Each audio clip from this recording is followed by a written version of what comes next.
এই ট্রাক এখন শুধু গণ অধিকার পরিষদের প্রতীক নয়, এই ট্রাক বিএনপির প্রতীক, পটুয়াখালী 3-এ গণ অধিকার পরিষদের প্রতীক। এই ট্রাক এই অনুন্নত দারিদ্র্যপীড়িত গলাচিপা 10 মিনার মেহনতি মানুষ, কৃষক, শ্রমিক, সাধারণ জনতার প্রতীক। আমাদের যে লক্ষ্য উদ্দেশ্য, আমরা বারবার বলেছি, কৃষি প্রধান এই চরাঞ্চল, এই গলাচিপা 10 মিনার, আপনারা জানেন এই চরগুলোতে তরমুজ দিতে গিয়ে, ধান উৎপাদন করতে গিয়ে কৃষকরা রাজনৈতিক হয়রানির শিকার হয়, রাজনৈতিক নেতৃবৃন্দের দ্বারা জুলুমের শিকার হয়, মাছ ধরতে গিয়েও চাঁদা দিতে হয়, ধান এবং তরমুজ ট্রলারে করে ঢাকায় নিত পদে পদে চাঁদা দিতে হয়। ভিন্ন মতের রাজনীতির কারণে মানুষকে হয়রানির শিকার হতে হয়।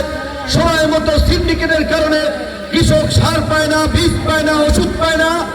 আমরা কৃষকদের এই সার, বীজ, ওষুধের নিরবিচ্ছিন্ন সেবা দেওয়া সহ এই চরাঞ্চলের বিরোধ নিরসন, ছেলেরা যেন স্বাধীনভাবে মাছ ধরতে পারে, এই গলাচিপা 10 মিনার হিন্দু, মুসলিম, বৌদ্ধ, খ্রিস্টান সবাই যেন নির্ভয়ে বসবাস করতে পারে, প্রত্যেকের যেন ধর্মকর্ম করার স্বাধীনতা থাকে।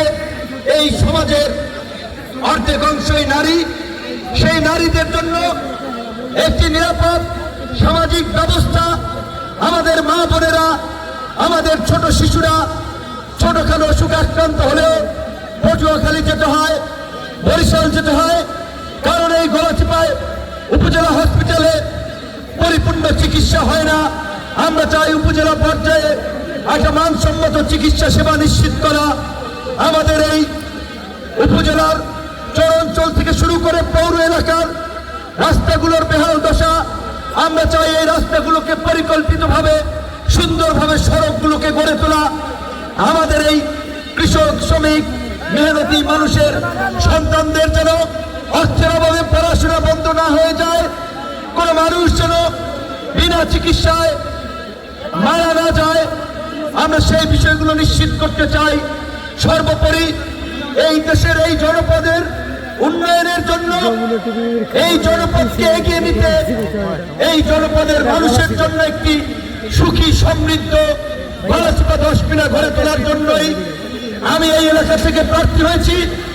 আপনারা জানেন আমি ঢাকা বিশ্ববিদ্যালয়ের ভিপি ছিলাম। জাতীয় পর্যায়ে আলহামদুলিল্লাহ আপনাদের দোয়ায় সকল মানুষ চিনে, চাইলে দেশের বিভিন্ন জায়গা থেকে নির্বাচন করতে পারতাম। আমাকে অনেকেই পরামর্শ দিয়েছে ঢাকা থেকে নির্বাচন করেন, এত কষ্ট লাগবে না, পয়সা খরচ হবে না, আপনাকে সবাই চেনে, সহজে ভোট দেবে। আমি বলেছিলাম এই জনপদের মানুষ আমাকে তাদের সন্তান মনে করে, এই মাটির সন্তান মনে করে।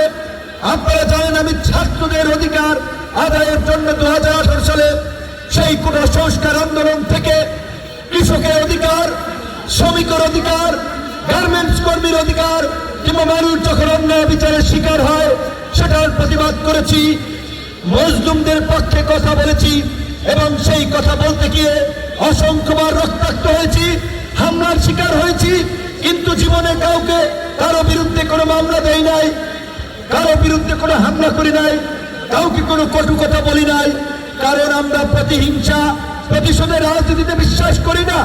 আজকে আমাদের নেতা কর্মীদেরকে হুমকি দেওয়া হচ্ছে, 12 তারিখের পর দেখবে বিএনপি ক্ষমতায় আসবে, তারা কমিটি তাদের মতো করে করবে।